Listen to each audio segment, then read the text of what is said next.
नमस्कार दोस्तों, एक बार फिर से आप सभी का आपके अपने YouTube चैनल यूपी एग्जाम मंत्रा में स्वागत है। जो भी साथी हमारी इस इन्वायरमेंट और इकोलॉजी की सीरीज़ फॉलो कर रहे हैं उन सभी का बहुत बहुत धन्यवाद। आप लोगों का बहुत ही प्यार और बहुत ही सपोर्ट बन रहा है चैनल पे, इसीलिए हम प्रयास कर रहे हैं कि आपके लिए और बेहतरीन जो है कंटेंट लाते रहें और बेहतरीन चीज़ें आप लोगों के लिए करते रहें। तो चलिए ज़्यादा डिस्कशन नहीं करेंगे, सबसे पहले सीधे क्लास शुरू करते हैं। सुबह जो हमने यहाँ तक पढ़ लिया था जहाँ पे हमने ध्वनि प्रदूषण की चर्चा की थी और जाते जाते हमने बोला था कि आपका जो है अम्ल वर्षा कई दिनों से बचा है। तो अम्ल वर्षा क्या है हम सबसे पहले समझेंगे।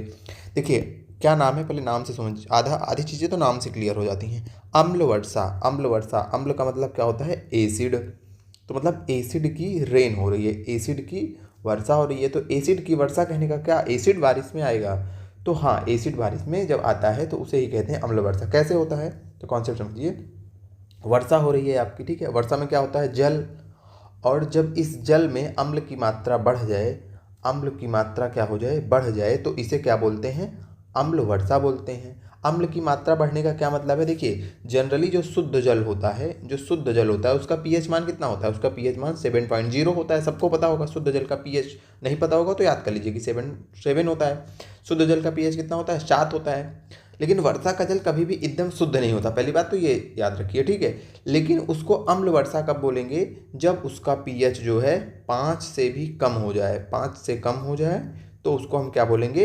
अम्ल वर्षा बोलेंगे। अच्छा, ये 5 से कम होता क्यों है, या फिर ये अम्ल जो है वर्षा में आ कहाँ से रहे हैं? क्वेश्चन ये है कि ये आ कहाँ से रहे हैं, आ कहाँ से रहे हैं? कौन? यही अम्ल।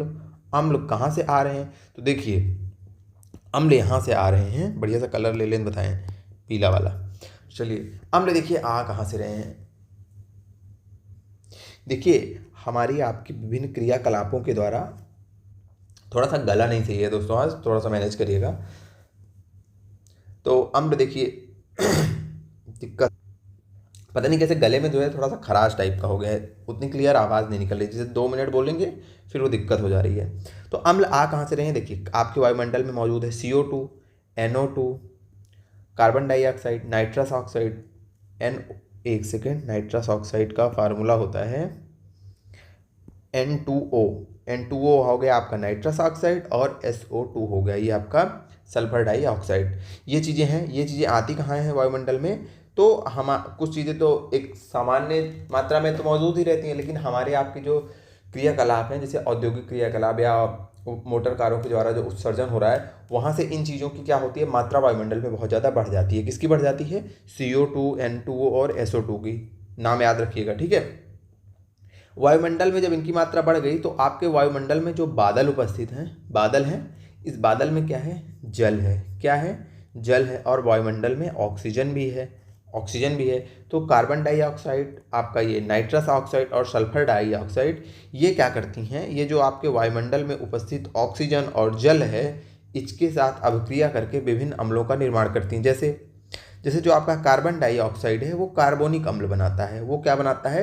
वो कार्बोनिक अम्ल बनाता है इनके साथ में मिलके, H2CO3। और जो आपका SO2 है ये H2SO4 यानी कि सल्फ्यूरिक अम्ल बना देता है। और जो आपका नाइट्रस ऑक्साइड है ये आपका HNO3 मतलब कि नाइट्रिक अम्ल बनाता है। तीनों फार्मूला आपको याद होना चाहिए। लेकिन इसमें से जो H2O3 है ये कम अम्लीय होता है, यानी कि कार्बोनिक अम्ल आपका कम अम्लीय होता है। सबसे ज़्यादा खतरनाक होता है आपका H2SO4 और HNO3 मतलब सल्फ्यूरिक अम्ल और नाइट्रिक अम्ल। अब ये चीज़ें जब बन रही हैं तो बारिश के साथ ये बरसात में ये मिक्स होकर वर्षा जल को क्या करती हैं? अम्लीय बना देती हैं, ठीक है। चलिए अब एक बार फिर से समझते हैं। हमने सबसे पहले आपसे बोला कि ये बताइए अम्ल वर्षा क्या होती है। तो आपने कहा कि अम्ल वर्षा कुछ नहीं है, जब वर्षा के जल में अम्ल आ जाए तो हम कहेंगे वो अम्ल वर्षा। अम्ल आने का क्या मतलब है, कैसे हम जानेंगे अम्ल आ जाएगा? तो हमने बताया शुद्ध जल का पीएच 7 होता है और जब पीएच जो है 5 से कम हो जाए तो हम जानते हैं कि ये वर्षा अब अम्लीय हो गई, अब इस पानी में अम्ल आ गया है। तो हमने बोला कि अम्ल आते कहाँ हैं? तो आपने बोला कि कल आपने जब हमें एयर पोल्यूशन आप पढ़ा रहे थे तो आपने बताया कि एयर पोल्यूशन के द्वारा CO2 की मात्रा, N2O की मात्रा, SO2 की मात्रा विभिन्न स्रोतों से वायुमंडल में बढ़ती है, ठीक है। अम्ल वर्षा का केस हम देखे थे, केस स्टडी ताजमहल, ताज ट्रेपोजियम, कुछ याद आ रहा है, ठीक है। तो जो आपका ये सब वायुमंडल में विद्यमान है ये प्रदूषक, तो ये प्रदूषक जो होते हैं जो आपके ऑक्सीजन और H2O विद्यमान है वायुमंडल में, उनके साथ अभिक्रिया करके क्रमशः कार्बोनिक अम्ल, सल्फ्यूरिक अम्ल और नाइट्रिक अम्ल बनाते हैं। और अब ये अम्ल वर्षा जल के साथ पृथ्वी की सतह पर गिरते हैं, तो इसे हम क्या कहते हैं, अम्लीय वर्षा कहते हैं। अब यहाँ से क्वेश्चन आपसे क्या पूछा जाएगा, जल में अम्ल, तो पीएच जो है नॉर्मल शुद्ध जल का क्या होता है, 7 से कम होता है, लेकिन जब पीएच जो है जल का 5 से कम हो जाए तो वो क्या होती है, अम्ल वर्षा। तो ये चीज़ आपको याद रखनी है, पहले इंपॉर्टेंट पॉइंट। दूसरा इंपॉर्टेंट पॉइंट जो आपको याद रखना है कि वर्षा में ये अम्ल आते कहाँ से, हमने बताया कि CO2 है आपका, SO2 है, फिर NO2 है, N2 है, N2O है, यानी कि नाइट्रोजन ऑक्साइड और नाइट्रस ऑक्साइड। ये वायुमंडल में जो ऑक्सीजन है वहाँ और बादलों के साथ मिक्स होकर के क्या अम्लता बनाते हैं, कार्बोनिक अम्ल, सल्फ्यूरिक अम्ल और नाइट्रिक अम्ल बनाते हैं, जिसमें हमने बताया कि H2CO3 जो है ये कम अम्लीय होता है, बाकी H2SO4 है और HNO3 ज़्यादा अम्लीय है। वर्षा जल में घुलकर पृथ्वी की सतह पर गिरते हैं। ठीक है, यहाँ तक समझे आप लोग, सारी चीज़ें हम लोग समझ चुके हैं। अब देखिए, अब जब अम्ल वर्षा होती है तो अम्ल वर्षा के दुष्प्रभाव क्या होते हैं। देखिए, सबसे बड़ा दुष्प्रभाव ये होता है कि जब वो पानी आपका बरसात या खेतों में आएगा तो खेतों में जो मृदा होती है, मृदा की उत्पादकता क्या हो जाती है, कम हो जाती है, क्योंकि उसके पोषक तत्वों की हानि होती है। ठीक है, अगला क्या है, अगला है कि अम्ल वर्षा के कारण लेक एसिडिफिकेशन होता है। लेक एसिडिफिकेशन का क्या मतलब है, जैसे कोई झील है, वहाँ पे स्वच्छ जल है, उसका पीएच मान लीजिए 7 के आसपास है, अब उस क्षेत्र में अम्ल वर्षा हो रही है, अम्ल वर्षा होगी तो वो अम्लीय पानी झील में जाएगा, तो झील भी धीरे धीरे क्या हो जाएगा, झील का भी पीएच मान 7 से कम हो जाएगा, यानी कि झील का जो पानी है वो अम्लीय हो जाएगा। इसी को बोलते हैं लेक एसिडिफिकेशन। ठीक है, मृदा की उर्वरता कम होती है, याद रखना। अब जो याद रखने वाला पॉइंट है वो ये है कि आपसे पूछा जाए कि विश्व का कौन सा देश सर्वाधिक प्रभावित है अम्लीय वर्षा से, तो वो आपको याद रखना है, आपका स्वीडन है और आपका नॉर्वे है और जर्मनी है। स्वीडन है, नॉर्वे है, जर्मनी है और यूनाइटेड किंगडम है। अब लेकिन यहाँ पे आपको जो सबसे प्रभावित याद रखना है वो आपको स्वीडन याद करना है और नॉर्वे याद करना है। स्वीडन याद करना है और नॉर्वे याद करना है, स्वीडन और नॉर्वे। यूके और जर्मनी आप इसको ना याद रखिए। ठीक है, यूके और जर्मनी अभी होती यहाँ पे भी है, लेकिन जो क्वेश्चन आपसे अगर यहाँ से पूछा भी जाएगा ना तो वो या तो नॉर्वे से पूछा जाएगा या तो स्वीडन से पूछा जाएगा। ठीक है, अब देखिए होती क्या है, ये जो चारों देश हैं प्रभावित क्यों हैं, तो जो आपका यूनाइटेड किंगडम है और जर्मनी है, प्रभावित ये दोनों भी हैं, लेकिन सर्वाधिक प्रभावित की बात की जाए तो वो आपका नॉर्वे और स्वीडन है। ठीक है, होता क्या है, होता ये है कि जो आपके जर्मनी है और जो यूके है, यहाँ बहुत सारी मिलें स्थापित हैं और इन मिलों से क्या होता है, SO2 और N2O का जो है उत्सर्जन होता है। आपसे कभी भी पूछा जाए कि अम्ल वर्षा के लिए सर्वाधिक उत्तरदायी कौन सी गैसें हैं, तो याद रखना है आपको सल्फर डाइऑक्साइड, ठीक है, SO2, ये आपको याद रखना है SO2, और आपको याद रखना है N2O। सबसे अधिक प्रभावित, अगर सबसे ज़्यादा उत्तरदायी पूछा जाए कौन सी दो गैसें हैं,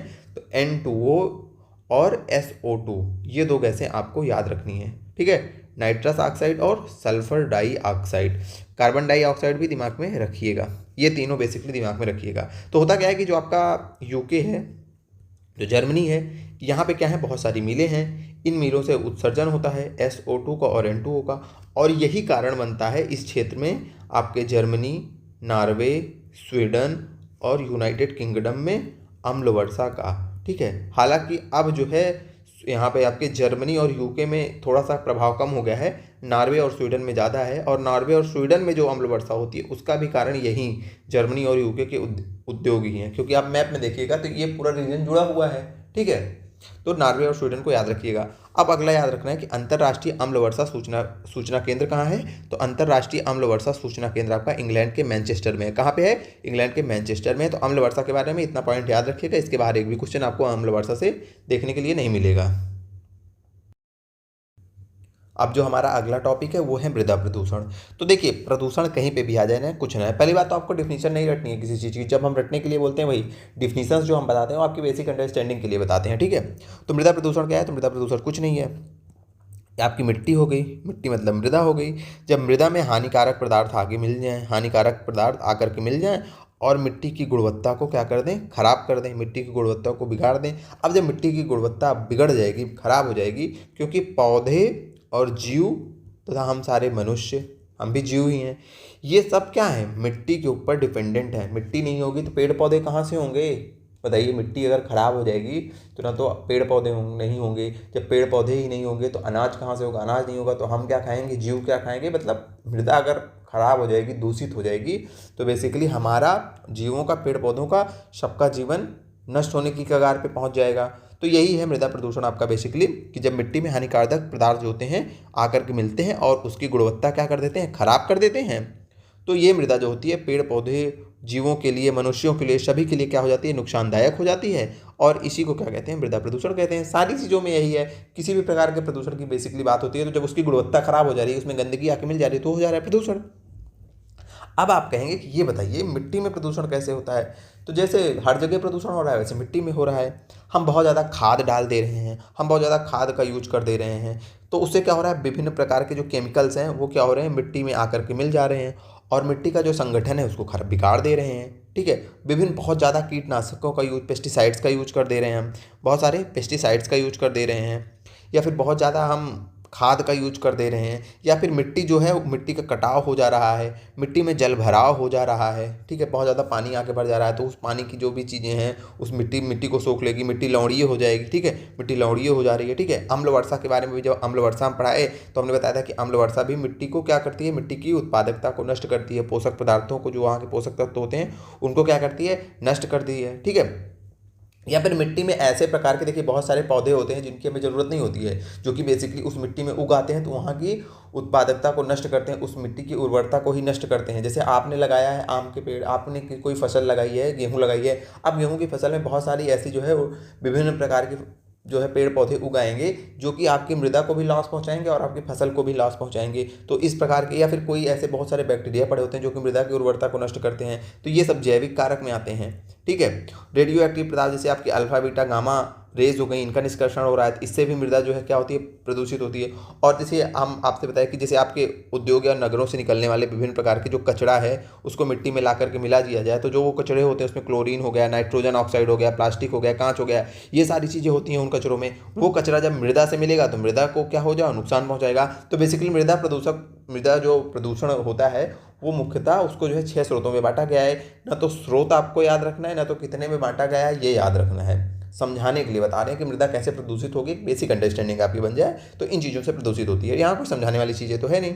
ठीक है, इतना तो आप सब भी जानते होंगे कि आप आसपास का आपका जो इन्वायरमेंट है वो कैसे पोल्यूटेड हो रहा है। ठीक है, कैसे गंदा हो रहा है, तो बस उसी चीज़ को हम बेसिकली यहाँ पे समझाए हैं।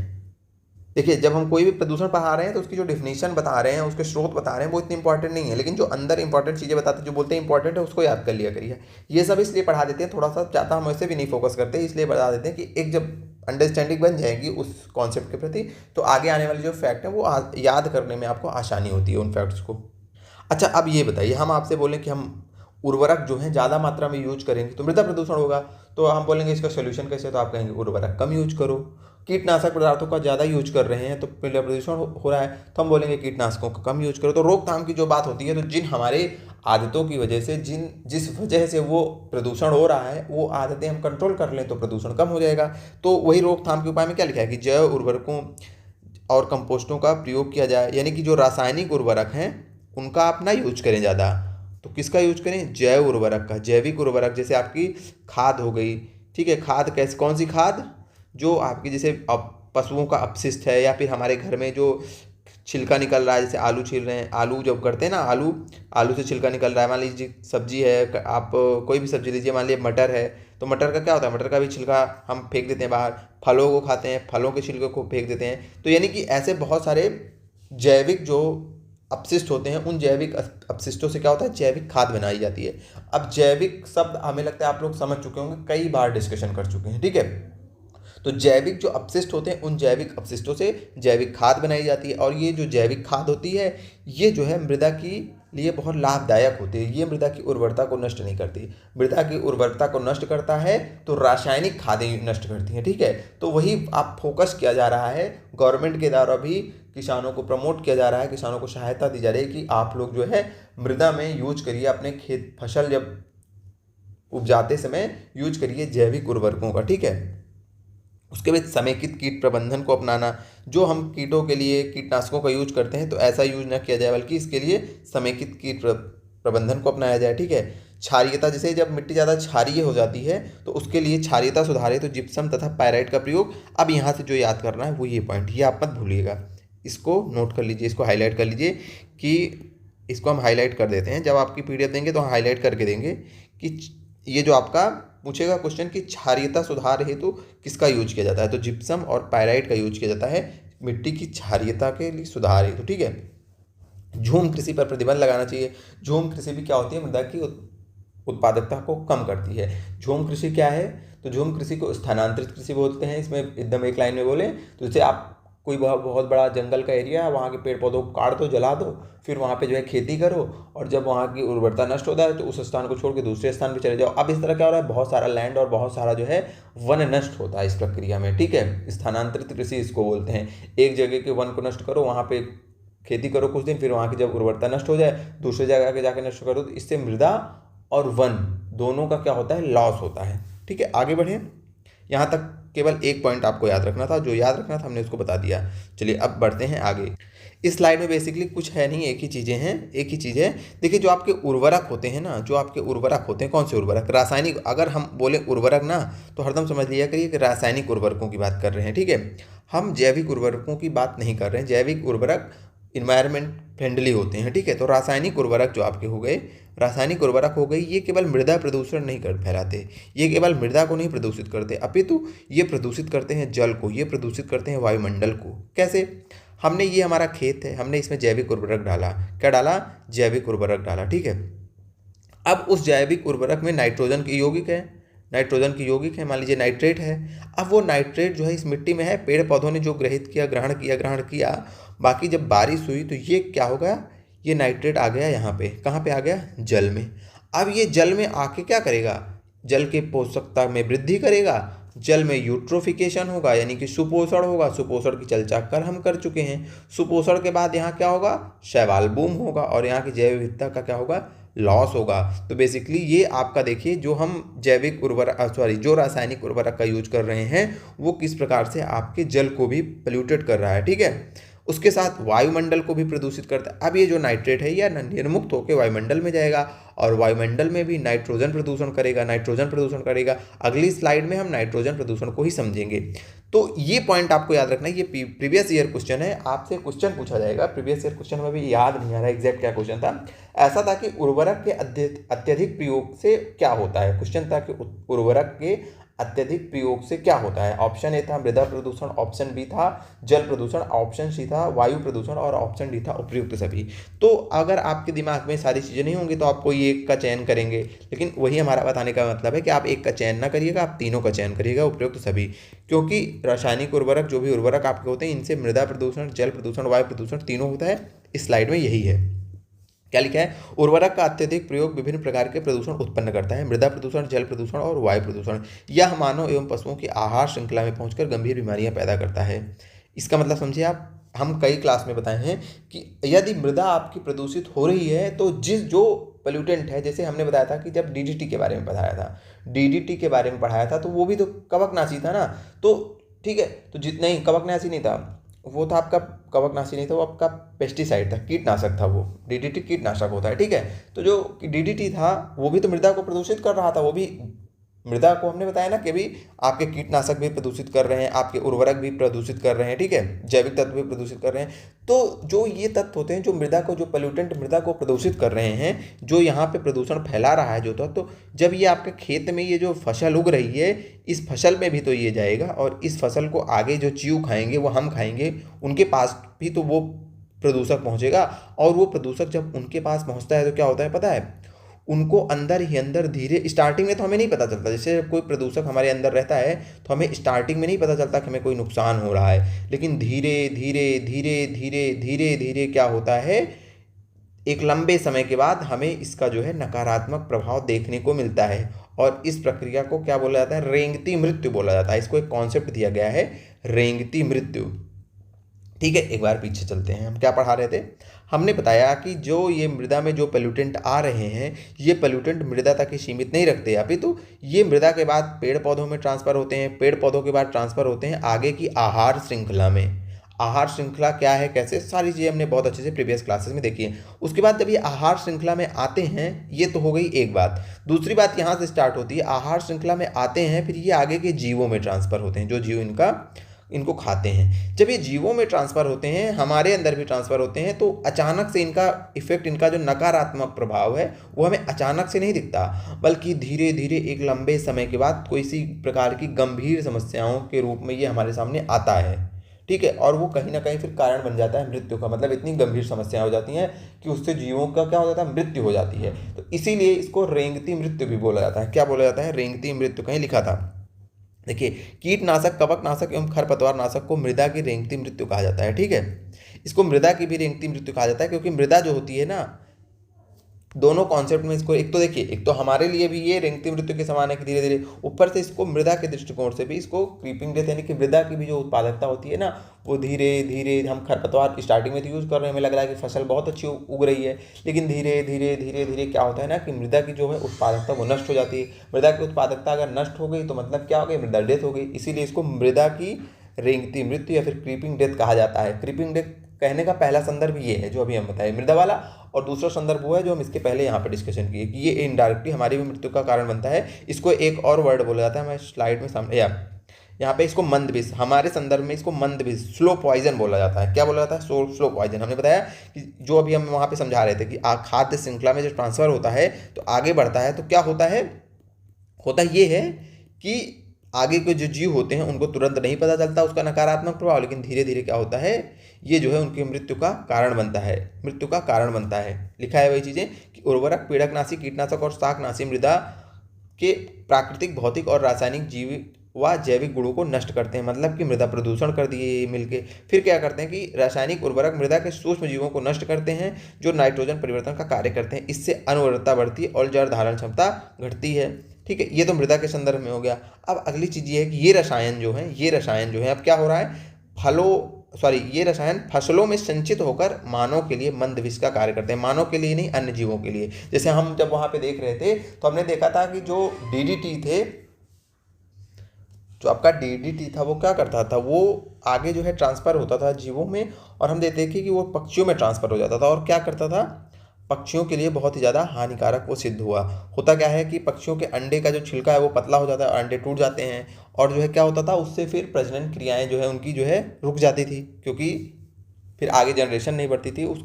ठीक है, तो हमें यहाँ समझा रहे हैं कि कैसे जो है आपके जो ये प्रदूषक हैं ये कैसे खाद्य चेन में ट्रांसफ़र होते हैं, और खाद्य चेन में जब ट्रांसफ़र होते हैं तो तुरंत तो नहीं पता चलता। ऐसे नहीं होता कि हम आज खा लिए, कोई ऐसी फसल खाए जिसमें है डीडीटी, हमने खा लिया तुरंत तो वो पक्षी मर जाएगा तुरंत, हम नहीं, धीरे धीरे ये स्टोर होते हैं और बहुत ही ज़्यादा हानिकारक रूप में एक लंबे अंतराल के बाद हमारे सामने प्रेजेंट होते हैं। ठीक है, इसीलिए इनको मंद विष, स्लो पॉइजन बोला जाता है।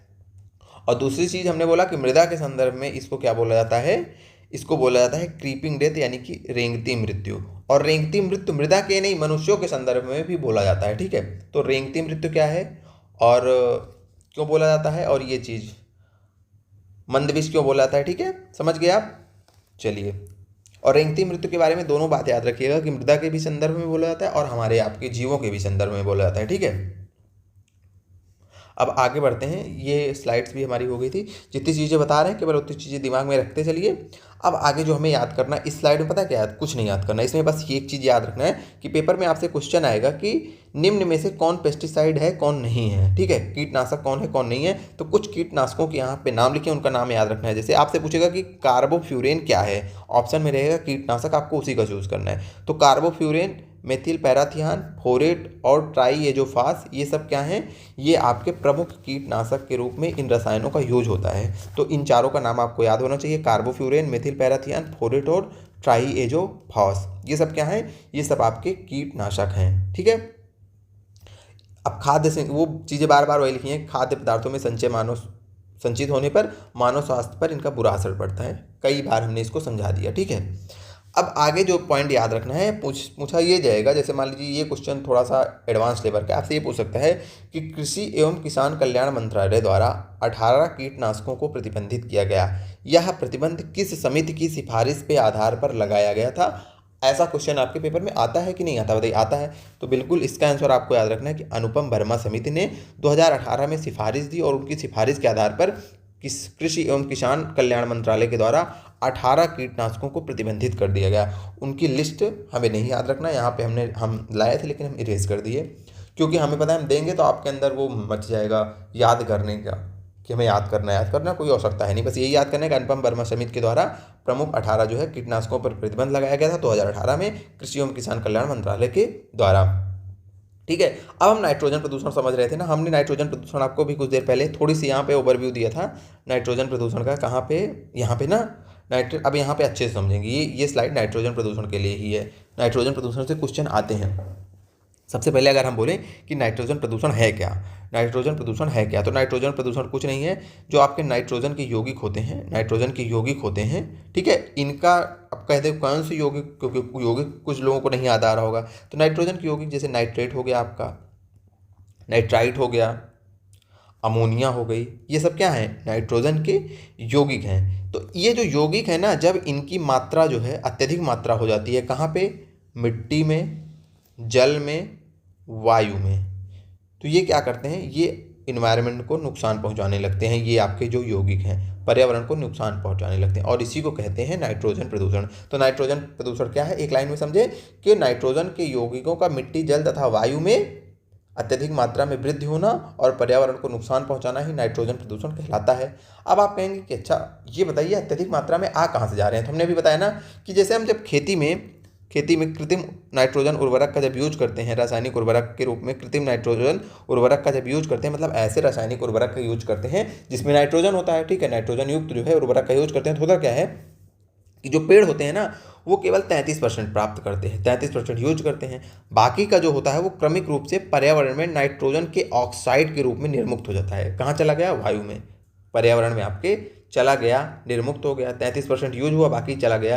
तो अब क्या हो रहा है, आपके पर्यावरण में नाइट्रोजन, ये जो नाइट्रोजन ऑक्साइड है, इसकी मात्रा बढ़ रही है कि नहीं बढ़ रही है। आपके खेतों में नाइट्रोजन युक्त उर्वरकों की यूज करने से, जो कृत्रिम नाइट्रोजन युक्त उर्वरक होते हैं उनका यूज करने से क्या हो रहा है, 33% पेड़ यूज कर रहा है, बाकी आपके पर्यावरण में जा रही है, तो पोल्यूशन हो रहा है नाइट्रोजन का, आप कहेंगे हाँ। और देखिए, जो मवेशियों का अपशिष्ट होता है उसमें अमोनिया सह उत्पाद के रूप में निर्मुक्त होती है, और ये भी आपके इन्वायरमेंट में जा रही है पशु अपशिष्टों से, ठीक है। अमोनिया भी आपका क्या है, नाइट्रोजन का यौगिक है। तो हो रहा है कि नहीं नाइट्रोजन की यौगिकों में वृद्धि, आप कहेंगे बिल्कुल हो रहा है।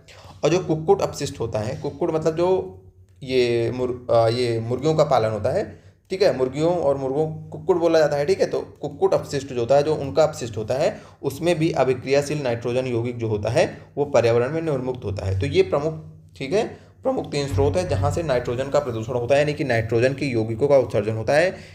यहाँ से क्या होता है, जब कृषि में यूज करते हैं तो नाइट्रोजन का ऑक्साइड, वहाँ से नाइट्रोजन के ऑक्साइड निर्मुक्त होते हैं, मवेशियों के अपशिष्ट से अमोनिया निर्मुक्त होती है, और कुक्कुट अपशिष्ट से नाइट्रोजन के यौगिक जो है पर्यावरण में निर्मुक्त होते हैं, और ये क्या करते हैं, नाइट्रोजन का प्रदूषण करते हैं। बस इतनी चीज़ आपको याद रखनी है, ठीक है।